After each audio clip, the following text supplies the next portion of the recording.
ರ ಕ್ಷಮೆಯನ್ನ ಕೇಳದಂತಹ ತಮಿಳು ನಟ ಕಮಲ್ ಹಾಸನ್ ಬೇಕಾಗಿಲ್ಲ. ಅವರು ಕ್ಷಮೆ ಕೇಳಿಲ್ಲ ಅಂತಂದರೆ ಕನ್ನಡದ ಗೌರವ ಏನು ಕಡಿಮೆ ಆಗೋದಿಲ್ಲ. ಕನ್ನಡದ ಇತಿಹಾಸವನ್ನು ಯಾರು ಕೂಡ ಅಳಿಸೋದಕ್ಕಾಗೋದಿಲ್ಲ. ಕ್ಷಮೆ ಕೇಳೋದು ಬೇಡ.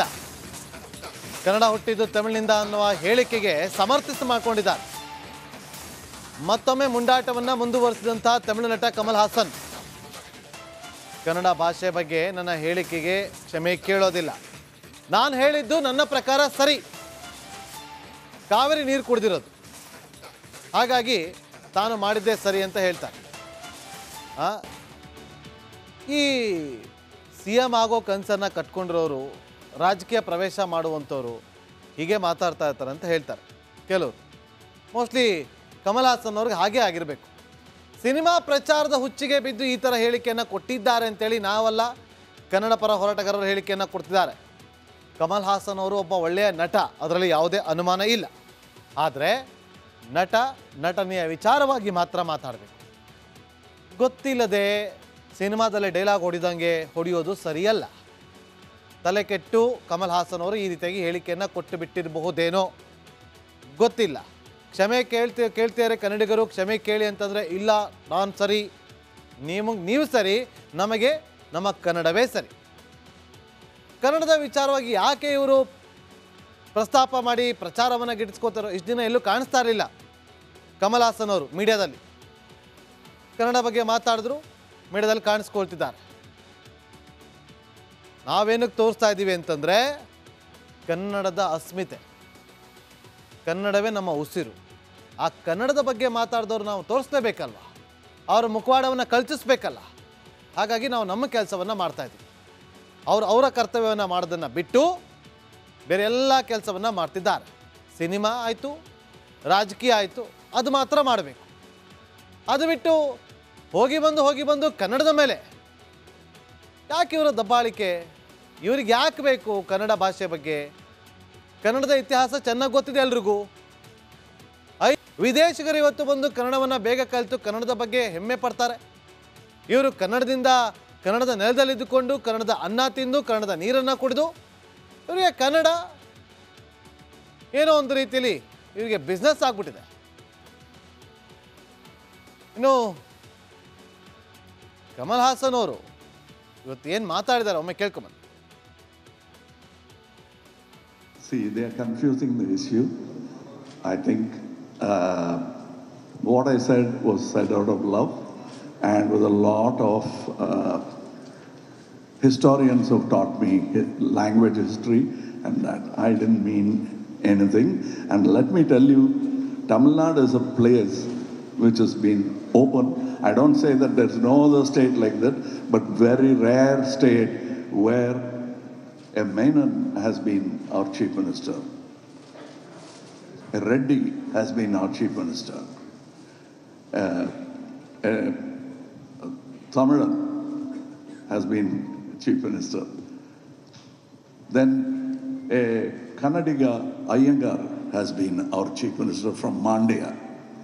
When there was a problem in Chennai, which came from that chief minister who hailed from Karnataka, it was Karnataka who gave me support. The Kannadiga said, come here, we'll give you a house. Don't go anywhere.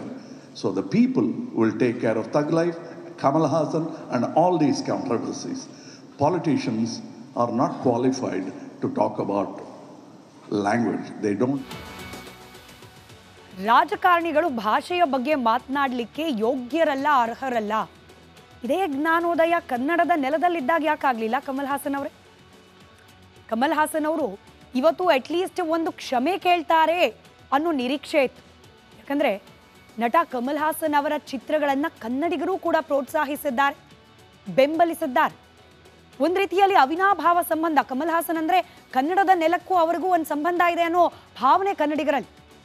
ಅದನ್ನು ಕಳ್ಕೊಳ್ಬಾರ್ದು ಈ ನಟ ಅನ್ನೋ ಒಂದು ಚಿಕ್ಕ ನಿರೀಕ್ಷೆ ಇತ್ತು. ಆದರೆ ಮತ್ತೊಮ್ಮೆ ಅದೇ ಉದ್ದಟತನ, ಪ್ರೀತಿ ಇದ್ದಲ್ಲಿ ಕ್ಷಮೆಯ ಮಾತಲ್ಲಿ ಅಂತ ಹೇಳ್ಬಿಟ್ಟಿದ್ದಾರೆ ಕಮಲ್ ಹಾಸನ್ ಅವರು. ಯಾವ ಪ್ರೀತಿ? ನೀವು ಬರ್ತೀರಿ, ಕನ್ನಡದ ಬಗ್ಗೆ ಬಾಯಿಗೆ ಬಂದಂಗೆ ಮಾತನಾಡ್ತೀರಿ, ವಾಪಸ್ ಹೋಗ್ತೀರಿ, ಇದು ಪ್ರೀತಿನಾ? ಕನ್ನಡಿಗರು ತೋರಿಸ್ಬೇಕಿದೀಗ ಅಸಲಿ ಪ್ರೀತಿ, ಭಾಷಾ ಪ್ರೀತಿ, ಭಾಷಾಭಿಮಾನ ಯಾವ ರೀತಿ ಇರುತ್ತೆ ಅಂತ ಹೇಳಿ. ಥಗ್ ಲೈಫ್ ಅವ್ರು ನಿಜ ಜೀವನದಲ್ಲಿ ಮಾಡ್ಕೊಂಡಿರಲಿ, ತೆರೆ ಮೇಲೆ ಬರ್ತಾ ಇರುವ ಕಮಲ್ ಹಾಸನ್ ಅವರ ಥಗ್ ಲೈಫನ್ನು ಕನ್ನಡಿಗರು ತಿರಸ್ಕರಿಸಿ ಕನ್ನಡದ ಪ್ರೀತಿ ತೋರಿಸಬೇಕಾಗಿದೆ.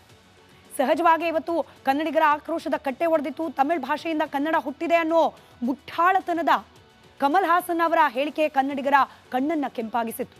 ಇದೀಗ ಕಮಲ್ ಚಿತ್ರಕ್ಕೆ ಕರ್ನಾಟಕದಲ್ಲಿ ನಿಷೇಧದ ತೂಗುಗತಿ ಎದುರಾಗಿದೆ. ಕೇವಲ ತೂಗುಗತಿ ಎಲ್ಲ, ನಿಷೇಧ ಆಗಬೇಕು.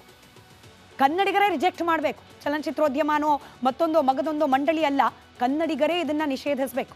ಈ ಬಗ್ಗೆ ಒಂದು ವರದಿ ನಿಮ್ಮ ಮುಂದೆ.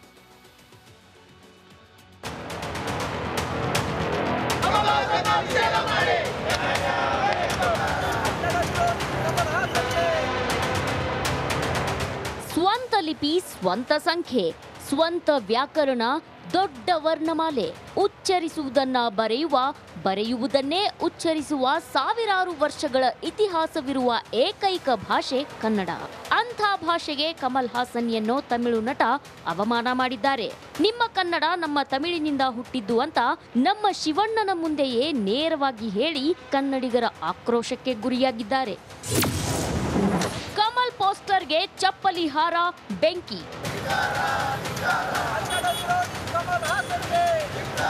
ಬೆಳಗಾವಿಯ ಐನಾಕ್ಸ್ ಚಿತ್ರಮಂದಿರದ ಬಳಿ ಕರವೇ ಕಾರ್ಯಕರ್ತರು ಬೀದಿಗಿಳಿದಿದ್ರು. ಕಮಲ್ ಹಾಸನ್ ಭಾವಚಿತ್ರಕ್ಕೆ ಚಪ್ಪಲಿಯಿಂದ ಹೊಡೆದು ಬೆಂಕಿ ಹಚ್ಚಿ ಆಕ್ರೋಶ ವ್ಯಕ್ತಪಡಿಸಿದ್ರು.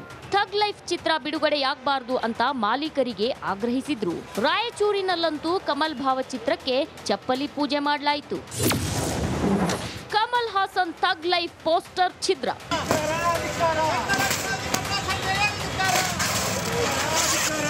ಬೆಂಗಳೂರಿನ ಹೆಗಡೆ ನಗರದಲ್ಲಿ ಕರವೇ ಕಾರ್ಯಕರ್ತರು ಕಮಲ್ ಹಾಸನ್ ಚಿತ್ರದ ಪೋಸ್ಟರ್ ಹರಿದು ಹಾಕಿದ್ರು. ಫಿಲಂ ಚೇಂಬರ್ ಮುಂದೆ ಕರವೇ ಪ್ರವೀಣ್ ಶೆಟ್ಟಿ ಬಣ ಪ್ರೊಟೆಸ್ಟ್ ಮಾಡಿ ಕ್ಷಮೆ ಕೇಳುವಂತೆ ಆಗ್ರಹಿಸಿತು. ಕಮಲ್ ಹಾಸನ್ ಅವರಿಗೆ ಕರ್ನಾಟಕದ ಇತಿಹಾಸ ಏನು ಗೊತ್ತು, ಕನ್ನಡದ ಭಾಷೆಯ ಇತಿಹಾಸ ಏನು ಗೊತ್ತು? ಯಾರು ಕಮಲ್ ಹಾಸನ್? ಕನ್ನಡದ ಭಾಷಾ ತಜ್ಞನ ಇಲ್ಲ ಇತಿಹಾಸ ತಜ್ಞನ? ಯಾರು ಕಮಲ್ ಹಾಸನ್? ಒಬ್ಬ ಆಕ್ಟರ್, ಅವನು ಒಬ್ಬ ನಟ, ತಮಿಳುನಾಡಿನ ಒಬ್ಬ ನಟ ಅಷ್ಟೇ. ಸಾವಿರಾರು ವರ್ಷಗಳ ಇತಿಹಾಸ ಇರುವಂಥ ಕನ್ನಡ ಭಾಷೆಗೆ ಅವಮಾನವನ್ನು ಮಾಡೋದ್ರ ಮುಖಾಂತರ ಕಮಲ್ ಹಾಸನ್ ಅವರ ಥಗ್ ಲೈಫ್ ಸಿನಿಮಾವನ್ನು ಈ ರಾಜ್ಯದಲ್ಲಿ ಬ್ಯಾನ್ ಮಾಡಬೇಕು, ಅವರ ವಿರುದ್ಧ ಮೊಕದ್ದಮೆಯನ್ನು ಹಾಕಬೇಕನ್ನುವಂಥ ಒತ್ತಾಯವನ್ನು ವಾಣಿಜ್ಯ ಮಂಡಳಿ ಮುಖಾಂತರ ಸರ್ಕಾರಕ್ಕೆ ಒತ್ತಡವನ್ನು ಹೇಳ್ತಾ ಇದ್ದೀವಿ. ಕನ್ನಡದ ಬಗ್ಗೆ ಕಮಲ್ ಹಾಸನ್ಗೆ ಗೊತ್ತಿಲ್ಲ. ಕನ್ನಡ ಭಾಷೆಗೆ ಬಹಳ ದೀರ್ಘಕಾಲದ ಇತಿಹಾಸ ಇದೆ, ಪಾಪ ಅವ್ರಿಗೆ ಗೊತ್ತಿಲ್ಲ. ಕಮಲ್ ಹಾಸನ್ ಹೇಳಿಕೆ ಖಂಡನೀಯ. ಯಾವುದೇ ರೀತಿ ಹೇಳಿಕೆಗಳನ್ನ ಕೊಡಬಾರ್ದು, ಅದನ್ನು ಎಲ್ಲರೂ ಖಂಡಿಸಿದ್ದಾರೆ ಈಗಾಗಲೇ. ನಾನು ಸಹ ಆ ರೀತಿ ಹೇಳಿಕೆ ಕೊಡೋದು ಶೋಭೆ ತರುವಂಥದ್ದಲ್ಲ ಅಂತ ಹೇಳಿಬಿಟ್ಟು ಹೇಳಕ್ಕೆ ಇಚ್ಛೆ ಪಡ್ತೀನಿ. ಶಿವಣ್ಣ ಇನ್ನಾದರೂ ಕಮಲ್ ಹೇಳಿಕೆ ಖಂಡಿಸಿ. ಶಿವರಾಜ್ ಕುಮಾರ್ ಅವರಿಗೆ ವಿನಂತಿಯನ್ನು ಮಾಡ್ಕೊತೀನಿ, ನೀವು ಅಲ್ಲೇ ಪಕ್ಕಕ್ಕಿದ್ರಿ, ಈಗಾದರೂ ಸ್ಥಳದಲ್ಲೇ ಇದ್ರು, ಈಗಾದರೂ ನೀವು ಅದನ್ನು ಖಂಡಿಸ್ರಿ. ಕಮಲ್ ಹಾಸನ್ ನಗರ ನಕ್ಸಲ್. ಡಿಎಂಕೆ ಸಹಾಯ ಪಡೆದು ರಾಜ್ಯಸಭೆಗೆ ಕಾಲಿಡಲು ಕಮಲ್ ಹಾಸನ್ ರೆಡಿಯಾಗಿದ್ದಾರೆ. ಈ ಹೊತ್ತಲ್ಲೇ ವಿವಾದದ ಕಿಡಿ ಹೊತ್ತಿಸಿದ್ದಾರೆ. ಕೂಡಲೇ ಕನ್ನಡಿಗರ ಕ್ಷಮೆಯಾಚಿಸಬೇಕಿದೆ. Bureau report, republic Kannada.